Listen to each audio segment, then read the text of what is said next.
अंकुल వెంకట్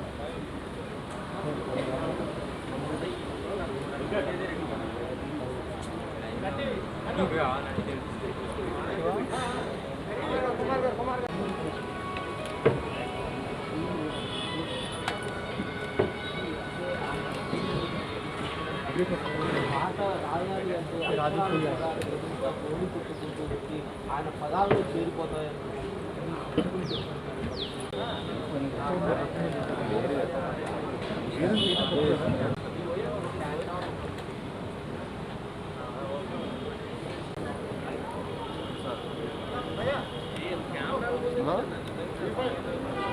अरे लाइव नहीं होता सर? हाँ हो गया.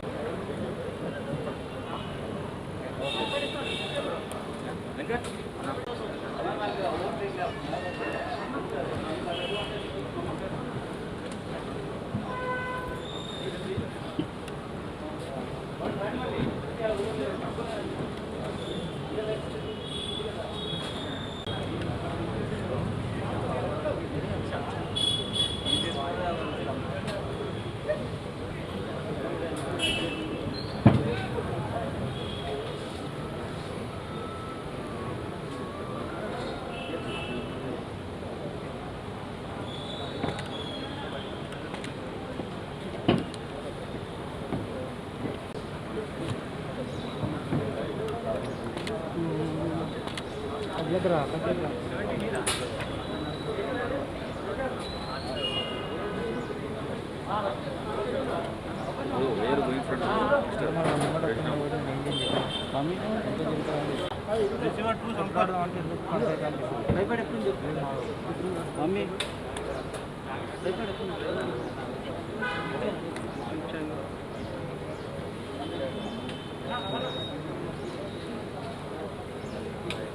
स्वामी నేను చెప్పలే సార్ అరే ఇందులో లైవ్ పెట్టేసాను వెనుకోపడుతున్నారు జరిగిన అక్కడ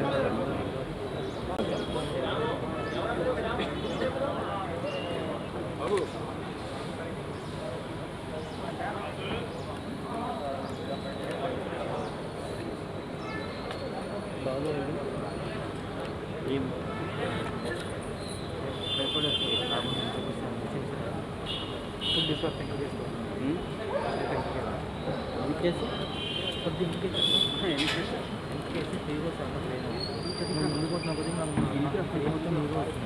అందుకని ఒక స్టెప్ ఎందుకు చేస్తాను అంటే నేను కూడా ముందుకు రావాలి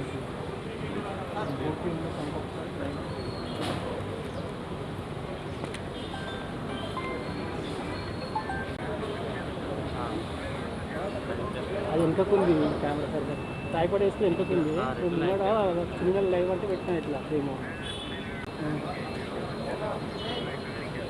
సరే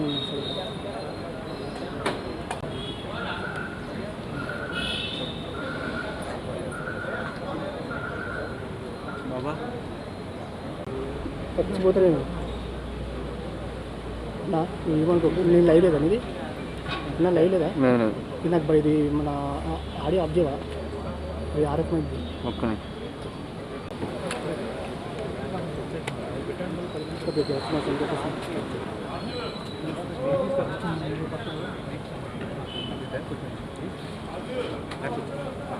మీరు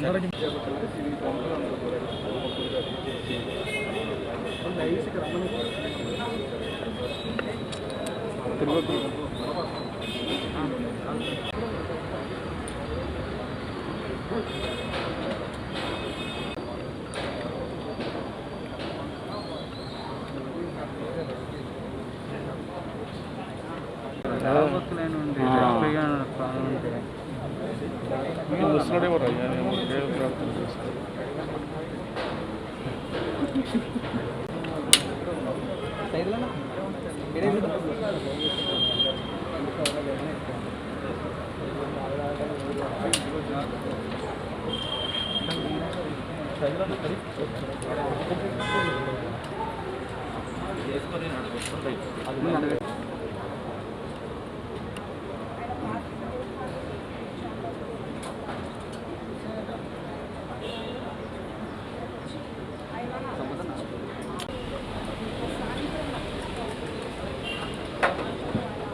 ఏం ఆడాలో తెలియట్లేదండి.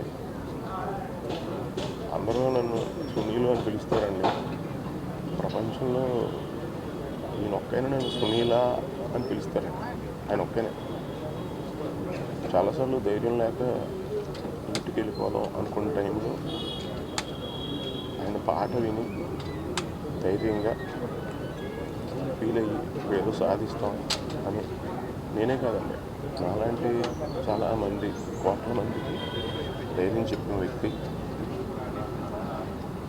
ఆయన ఆత్మకే పరిపూర్ణమైన శాంతి కలగాలని మనస్ఫూర్తి కోరుకుంటానండి.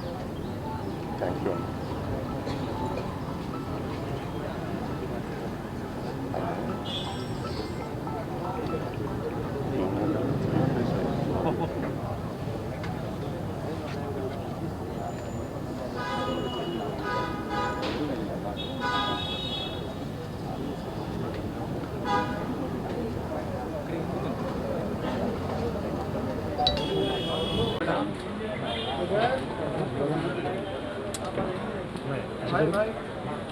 అక్కడ నుంచి తీసుకో, ఆ కార్నర్ నుంచి తీసుకో.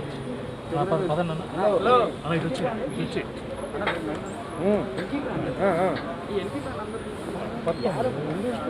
అరే ఎన్నికినా ముందుకు ఎందుకు వస్తున్నాను? అందరూ జరుపుకుంటూ కూర్చుంటారు.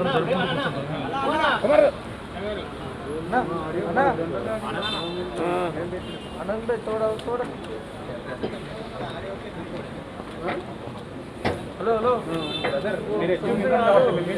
కెమెరాలు ఉన్నాయిగా, మీడియానే ఆనంద్ భాయ్.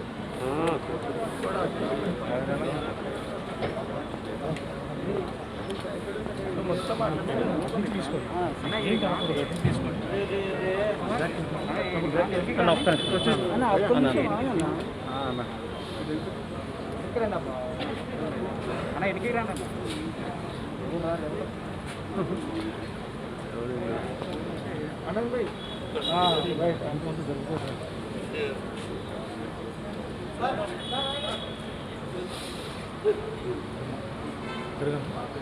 జరగను ఆయన సరే నిమిషం ఆపు పర్లేదు, నిమిషం ఆపన్నా పర్లేదు. ఆయన జరగను భయ్యా ఒక నిమిషం ఆపన్నా జరుగు సార్ ప్లీజ్ కొంచెం జరగ ఆయన జరుగు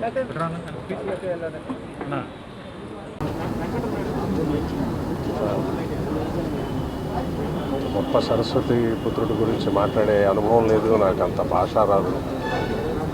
కాకపోతే ఈ సమయంలో చెప్పడం కరెక్టో కదా, కానీ ఇండస్ట్రీ మొదటి సినిమా చేసినప్పుడు అంటే గమ్యం చేశాక నేను చెన్నైలో ఉంటుంటే నాకు ఫోన్ చేసి కృష్ణ గారు ఫోన్ చేసి ఇచ్చారు. చాలా గొప్పగా తండ్రి పేరు నిలబెడతామని చెప్పి ఫోన్లో చెప్పారు.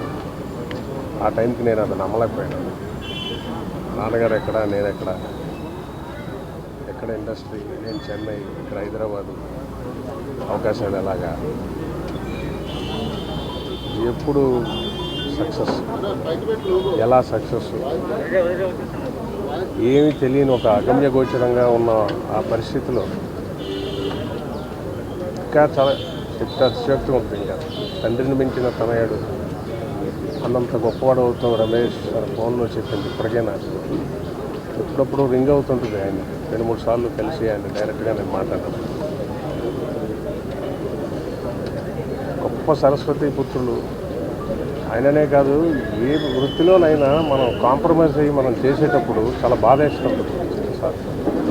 మనం ఎదగాలని అనిపిస్తుంది కానీ గ్రాఫ్ కింద పడాలి, ఇవి పెడితే అవి చేయాలి అని అనిపించింది ఎవరికీ కూడా.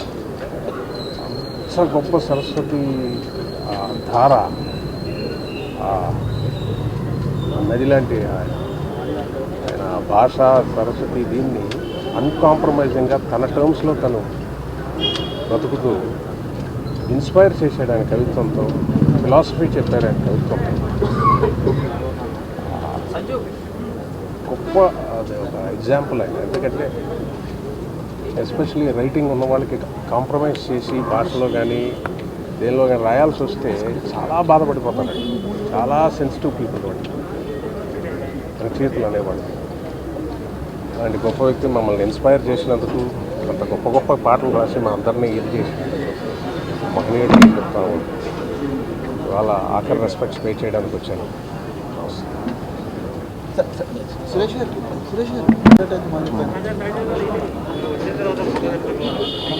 అసలు మాటలు రావట్లేదు. రాత్రి నుంచి నమ్మలేకపోతున్నాను. నిన్న పొద్దున్నే యాక్చువల్గా నాకు మా సత్యసాయి శ్రీనివాస్ గారు ఫోన్ చేసి ఇట్లా సిచ్యువేషన్ అని చెప్పారు, సీరియస్గా ఉందని. అయినా ఆయన ఎప్పుడు యాక్చువల్గా ఏంటంటే సీరియస్గా ఉన్నా హాస్పిటల్కి వెళ్ళి వచ్చేస్తూ ఉండేవాళ్ళు.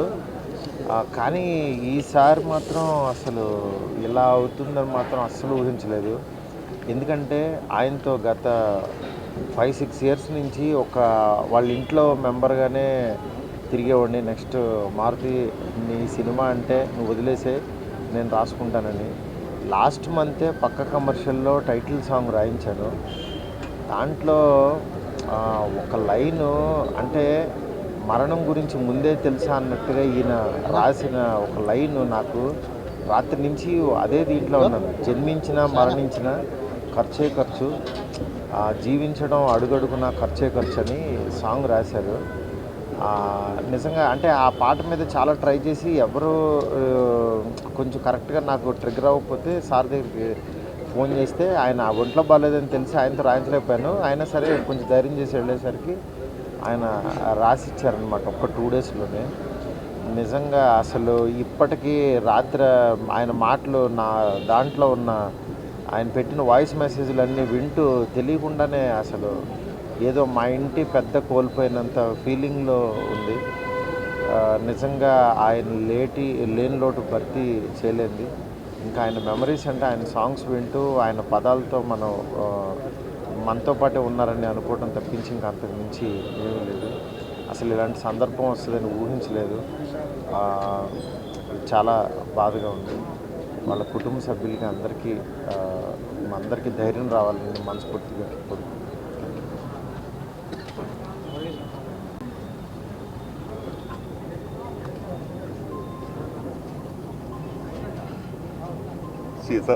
నాకు అన్నయ్య, నాకన్నా 2 నెలల పెద్ద.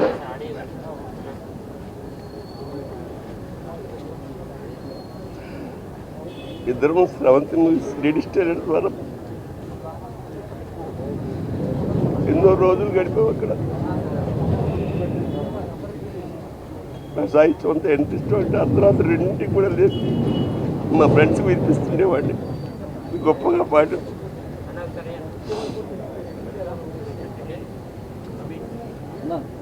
ఈ శూన్యం ఇంకా కష్టం. ప్రతి పాటకి 15 వర్షన్స్ ఎందుకని అంటుండేవాడిని, నవ్వుతుండేవాడు, ప్రతి పదాన్ని చెక్కేవాడు, వజ్రం వజ్రం వజ్రం పొదిగినట్టు. అందుకనే ఆ పాటలు అంత ప్రకాశిస్తున్నాయి. అందుకే ఆ పాటల ప్రకాశం తెలుగు జాతి, తెలుగు భాష ఉన్నంత వరకు ఉంటుంది. సీతారామ శాస్త్రం పెద్ద, ఇంకా శూన్యం ఎవరు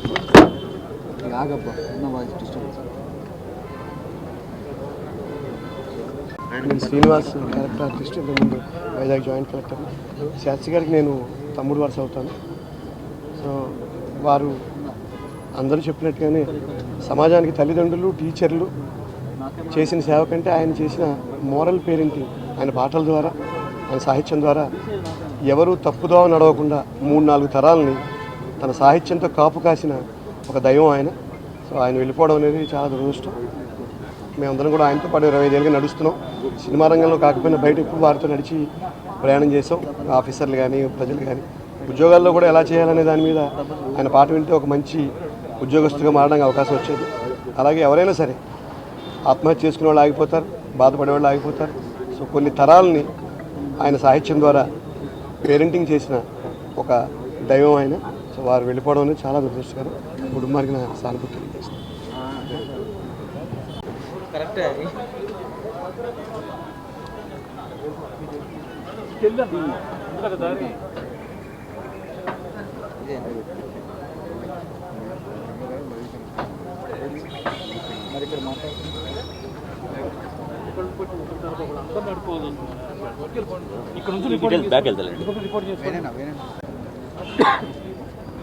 శాస్త్రి గారు నేను కోవిడ్కి ముందు బద్రీనాథ్ వెళ్ళాం యాడ్ ఫిల్మ్ చేయడానికి. అంటే కెమెరామెన్కి లిరిసిస్ట్కి రిలేషన్ చాలా తక్కువ ఉంటుంది. బట్ ఆయనకి నాకు ఎప్పుడో 15 years ముందు ఒకసారి పరిచయం అయింది. తర్వాత మొన్న రీసెంట్గా 2 years బ్యాక్ బద్రీనాథ్ వెళ్ళే దారి, అంటే డెహ్రాడూన్ నుంచి బద్రీనాథ్ దాకా మాకు బై రోడ్ 14 hours జర్నీ. ఆ జర్నీ అంతా ఈ సాహిత్యం గురించి ఏదో ఒకటి చెప్తుండేవారు నాకు ఆయన. మధ్యలో అలా రిథం కొడుతూ, అంటే ఎంటర్టైన్ చేస్తూ నాకు తెలియని చాలా విషయాలు తెలుగు పదాల్లో ఉండే నిగూఢ అర్థాలు అబ్బాయిని చెప్పేవారు. నేను ఎంజాయ్ చేస్తుంటే ఆయనకు అర్థమైంది నాకు కూడా ఈ సాహిత్యం అంటే ఇష్టం, తెలుసుకోవాలని ఉంది అనిపించినట్టుంది. ఆల్మోస్ట్ ఎవ్రీ 10 daysకి ఒకసారి లేకపోతే వీక్లీ ఒకసారి ఈ మధ్యన నాకు ఫోన్ చేసి ఏదోటి అనేవారు. ఏంటి సార్ ఇది అంటే గట్టిగా నవ్వేవారు. ఆయన నాకు ఎందుకు ఫోన్ చేశారో తెలియదు. ఆయన ఎవరికి ఫోన్ చేయాలి, ఒక విశ్వనాథ్ గారు లేకపోతే త్రివిక్రమ్ లాంటి పండితులు ఫోన్ చేసి మాట్లాడాలి, కానీ నాతో మాట్లాడటం ఏంటి? ఇలాంటి రిలేషన్ నాకు శాస్త్రి గారికి మిస్ అయిపోయాను. శాస్త్రి గారు ఎక్కడున్నా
ఒక్క నిమిషం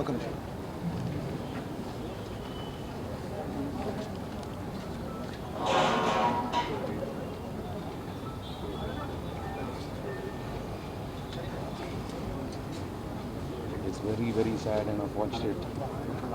In Telugu industry here, we've lost one of the greatest writers, poet. What he's contributed to our film industry is something unimaginable. మంచి వ్యక్తి, అందరితో బాగున్న వ్యక్తి. నాతో I traveled a lot with him right from my early films to Swarna Kamalam. సినిమాలన్నీ గోకుల్ రాజా కానీ ఆడవాడు మాట్లాడతాను మొన్న నారప్ప వరకు ఎంతో క్లోజ్గా ఉండేవాడిని. Today is no more.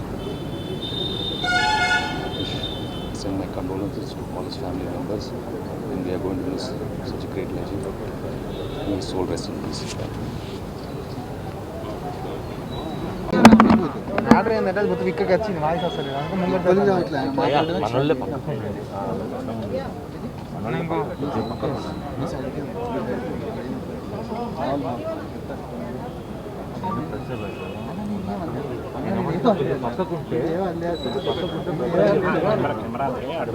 అందుకే సైడ్కి లాగ్ చేస్తుంది అందుకే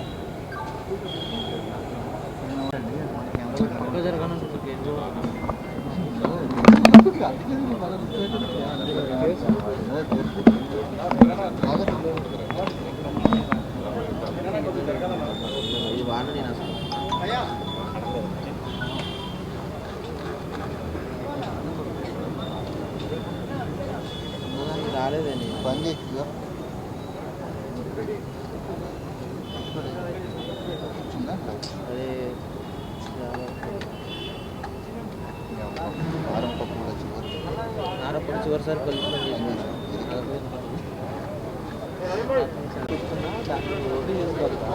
అసలే నాకు దొరికింది దిగడానికి నేను ఆచంట గోపినాథ్. సీతారామ శాస్త్రి గారితో నాకు దాదాపు 30 సంవత్సరాల నుంచి పరిచయం. నిజంగా నేను ఒక మంచి సినిమా అంటే ఇంతకుముందు ఎన్ని సినిమాలు తీసినా జీవితంలో ఒక ఆశ ఉండేది. ఆ ఆశ నెరవేర్చుకోవాలని ఎప్పుడూ అనుకుంటూ ఈ భారత సినిమా రంగానికి మనకి ముగ్గురు బ్రహ్మ, విష్ణు, మహేశ్వర్ లాంటి వాళ్ళు. బ్రహ్మ విశ్వనాథ్ గారు అయితే, కె విశ్వనాథ్ గారు అయితే, విష్ణు బాలసుబ్రహ్మణ్యం గారు, మహేశ్వరుడు సీతారామ శాస్త్రి గారు. వీళ్ళు ముగ్గురుతో కలిసి ఒక మ్యూజికల్ సినిమా తీయాలనేదే నా యొక్క కళ. కానీ ఇద్దరుని ఈ కోవిడ్ టైంలో, ఈ యొక్క పాండమిక్ టైంలో వివిధ కారణాలతో వాళ్ళు చనిపోయినా కూడా నా కళ అనుకోకుండా నేను సినిమా తీసిన తర్వాత మధ్యలో గ్యాప్ రావడం వల్ల నా కళను నేను నెరవేర్చుకోలేకపోయాను. కానీ ఇటువంటి ఒక గీత రచయిత మరలా మనకు తెలుగు సినిమా రంగానికి దొరకడం అనేది చాలా కష్టమైంది. అంటే కొన్ని సమయాల్లో అనిపిస్తుంది, అంటే నేనైనా ప్రతి మనిషి ఈ భూమండలానికి అంటే పుట్టి మళ్ళా చనిపోవడం అనేది సహజమే. కానీ ఒక విజిటర్ లాగా చాలామంది వస్తుంటారు, పోతుంటారు. కానీ వాళ్ళకంటూ ఒక చరిత్ర వాళ్ళే రాసుకుని వాళ్ళు వాళ్ళ యొక్క మేధావితనాన్ని, వాళ్ళ యొక్క దీన్ని ఒక ప్రజలు జనరంజపజేయడం అనేది ఆయనకి నిజంగా సీతారామ శాస్త్రి గారిలో పాండిత్యం, తెలుగు పాండిత్యం మీద గొప్ప పట్టుంది.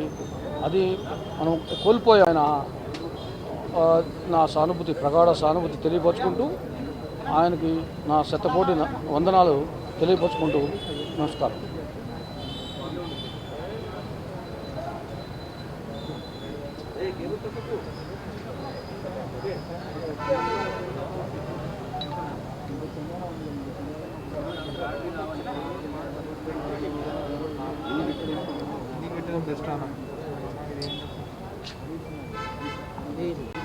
కింది పెట్టినా పర్లేదు ఇంకా దానికంటే అసలు అన్ని పడిపోతాయి.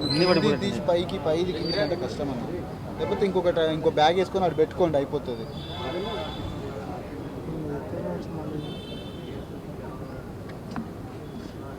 నువ్వు ఒక్కటి కదిలిస్తే అన్ని పడతాయి అబ్బా. అవసరంగా మెయిన్ ఛానల్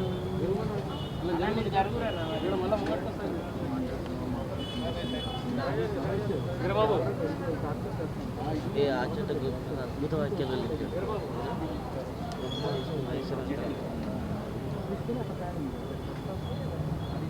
మంచి కొట్టాను నేను అమ్మాయి పరిచయం.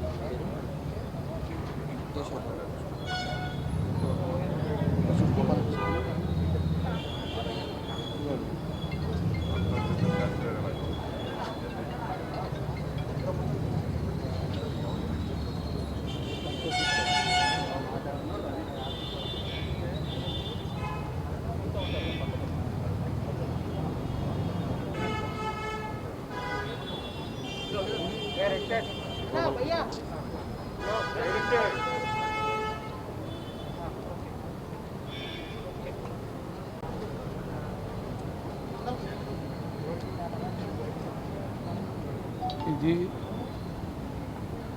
ఒక తెలుగు సినిమా రచయితలకు జరిగిన కష్టం కాదండి, యావత్ తెలుగు చలనచిత్ర పరిశ్రమకు జరిగినటువంటి నష్టం. పాటే శ్వాసగా జీవించినటువంటి మా సిరివెన్నెల వాళ్ళ ఏడుగట్టు గుండె సరుకుపోతుంది. అన్నగారు అన్నగారు అంట ఎంతో ప్రేమగా పలకరిస్తూ ఉండేవాడు.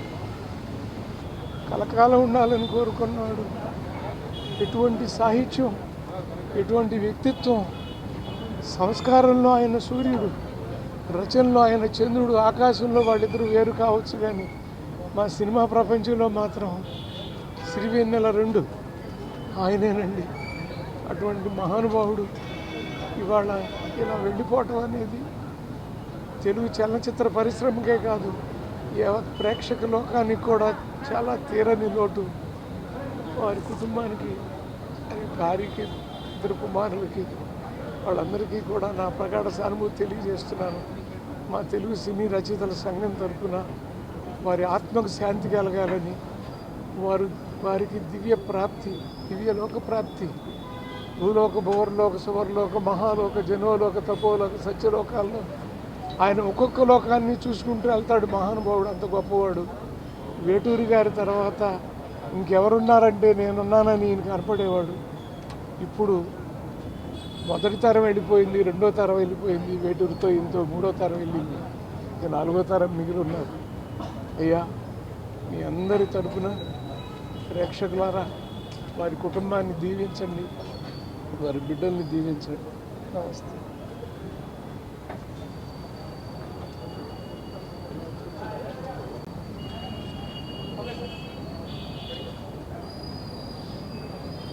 ఒక మహా సంస్కారాన్ని మనం కోల్పోయాం.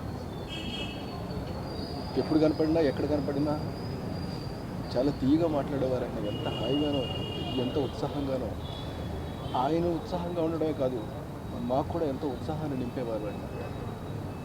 ఎన్నో సినిమాలు పనిచేశాను, ఏ రోజు కూడా ఆయన చిరునవ్వులో మార్పు లేదు, ఏ రోజులోనూ కూడా ఆయన ఇచ్చేటటువంటి ప్రోత్సాహంలో మార్పు లేదు. అలాగే ఏ రోజు కూడా మీ అందరికీ తెలుసు, ఆయన రాసే రాతలో కూడా ఎప్పుడు మార్పు లేదు. మహానుభావుడు. ఒక రకంగా చెప్పాలి ఏంటంటే, ఒక సరస్వతిని మనం కోల్పోయామని ఖచ్చితంగా చెప్పచ్చు. అంతటి గొప్ప వ్యక్తి మనకు దొరకడం మనకు దొరికినందుకు మనం చాలా అదృష్టంగా ఫీల్ అవ్వాలి, ఇవాళ పోగొట్టుకున్నందుకు దురదృష్టంగా ఫీల్ అవ్వాలి. అలాంటి ఒక మహా రచయితనే ఇవాళ ఫిలిం ఇండస్ట్రీ మొత్తం కోల్పోయినట్టు. ఎవరున్నారు ఇప్పుడు? ఇక ఎవరున్నారని చెప్పి వెతికి చూస్తే చాలు, కనపడలేదు. అంతలాగా ఆయన అందరి హృదయాల్లోనూ చోటు చేసుకుని, అందరి మనసుల్ని గెలిచి ఎన్నో సినిమాలు ఎన్నో రాశారు. నాకే నేను చేసిన 40 సినిమాల్లోనూ ఆయన ఆల్మోస్ట్ అన్ని సినిమాల్లోనూ రాశాడు. ఆయన రాయని సినిమా లేదు. అలాంటి వ్యక్తి ఇవాళ అక్కడ అలా చూస్తుంటే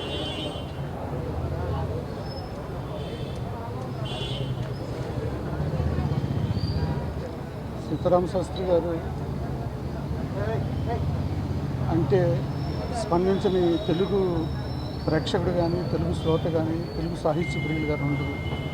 అంతటి గొప్ప మహాకవి ఆయన, మంచి సాహితీ ప్రియుడు. అంతేకాకుండా మంచి వ్యక్తి. మాకు గత 30 సంవత్సరాలుగా అనుబంధం ఉంది ఆయనతోటి. కృష్ణారెడ్డి గారు దర్శకత్వం చేసిన ఆల్మోస్ట్ మ్యాక్సిమం సినిమాలకి ఆయన పాటలు రాశారు. దాదాపుగా సుమారుగా ఒక 50 పాటలు కృష్ణారెడ్డి గారి దర్శకత్వంలో, ఆయన సంగీత దర్శకత్వంలో ఆయన పాటలు రాశారు. ఆయన పాటలు రాసే సందర్భంలో మేము కలిసి ఆయనతో పాలు పంచుకున్నటువంటి అనుభవాలు ఎన్నో. ఆయన దగ్గర నుంచి ఎంతో సాహితీ వివరాలని మేము తెలుసుకోగలిగాం. అలాగే జీవిత సత్యాలను కలిసి చర్చించుకునేవాళ్ళం. ఆ పాటలు రాసే విషయంలో ఆయనకి అసలు టైం సెన్సే ఉండేది కాదు. 24 గంటలు అదే ధ్యాస. రాత్రి 12 గంటలకు ఏదైనా ఒక మంచి పల్లవి వచ్చింది, చరణంలో ఒక లైన్ వచ్చిందంటే, కృష్ణారెడ్డి గారు మంచి లైన్ వచ్చింది సార్ వింటారా అంటే, ఆయన ఉత్సాహం తెలిసిన మేము కూడా ఇద్దరం కలిసి 12 గంటల ఆయన ఇంటికి వెళ్తే ఆయన ఎంత ఉత్సాహంతో ఆ మాటలు, ఆ పాటలు, ఆ లైన్లు వినిపించి ఆస్వాదించేవాడు. అలాగే మేము కూడా ఆస్వాదించేవాళ్ళం. సో అలాంటి అనుబంధాలు ఎన్నో ఈ 30 సంవత్సరాల్లో శాస్త్రి గారితో ఉన్నటువంటి అనుబంధం, ప్రత్యక్షమైనటువంటి ఆ అనుభూతిని మేము మాటల్లో వ్యక్తం చేయడం కష్టం. అలాగే తెలుగు జాతికి ఎన్నో అద్భుతమైన పాటలను అందించాడు, జీవిత సత్యాలను అందించాడు, జీవిత ప్రేరణను అందించాడు ఆయన. అలాంటి పూర్వకమైనటువంటి ఆ పాండిత్యం అనేది అదే సరస్వతీదేవి ప్రసాదించినటువంటి వరం ఆయనకి. ఆ వరాన్ని మనందరికీ పంచి ఇంత తక్కువ సమయంలోనే ఆయన వెళ్ళిపోవడం అనేది చాలా బాధాకరమైన విషయం. సో ఆయన పార్థివ దేహాన్ని చూస్తూ ఉంటే చాలా చాలా బాధగా ఉంది. ఒక్కసారి అనుభవాలన్నీ కూడా కళ్ళ ముందుకు వస్తూ ఉంటే మాటలు కూడా తడబడుతున్నాయి. అంత గొప్ప వ్యక్తిని కోల్పోయినందుకు చాలా బాధగా ఉంది. ఆయన ఆత్మకు శాంతి కలగాలి. ఆయన కుటుంబ సభ్యులందరికీ కూడా మా సంతాపాన్ని తెలియజేస్తున్నాం.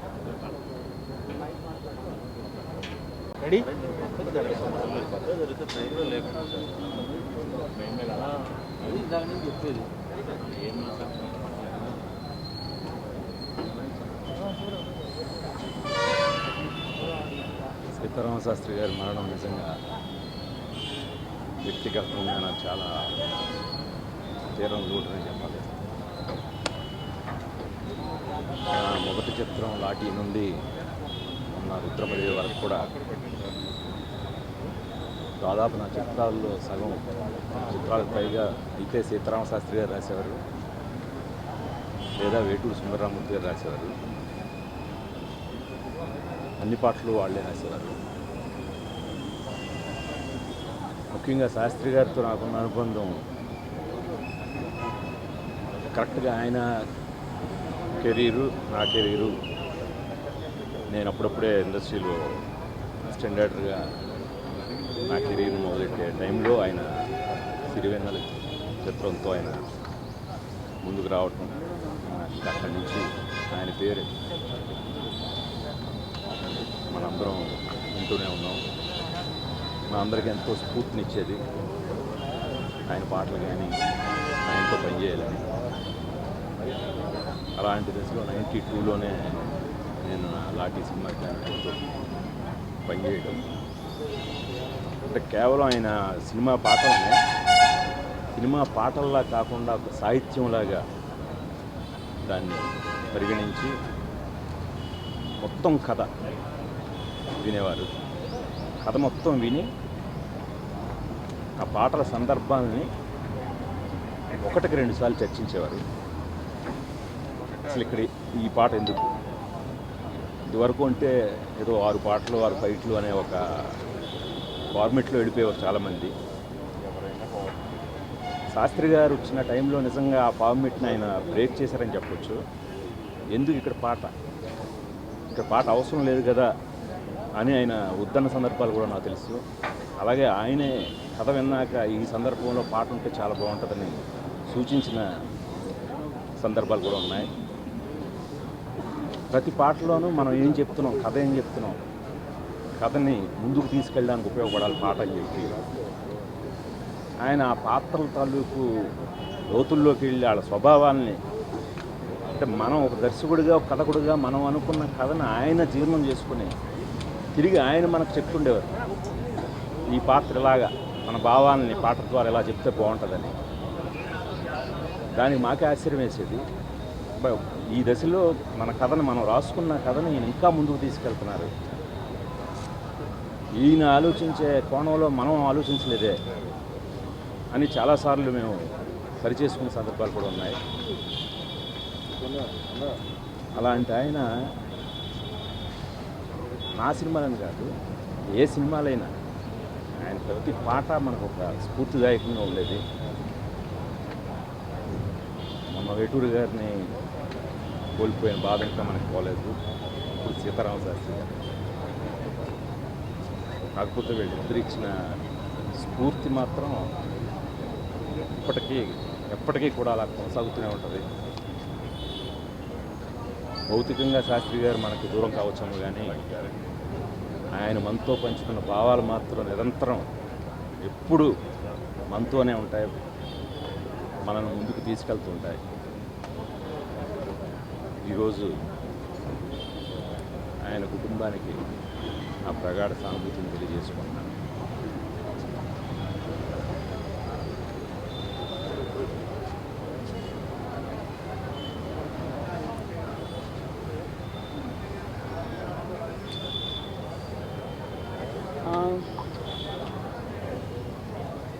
ఆయన గురించి మాట్లాడడానికి అసలు మేమెవరో సరిపోమండి. మహానుభావుడు కారంజన్ముడు, ఆయనతో గడిపిన కాస్త సమయం నిజంగా మా అదృష్టం అని అనుకోవాలి.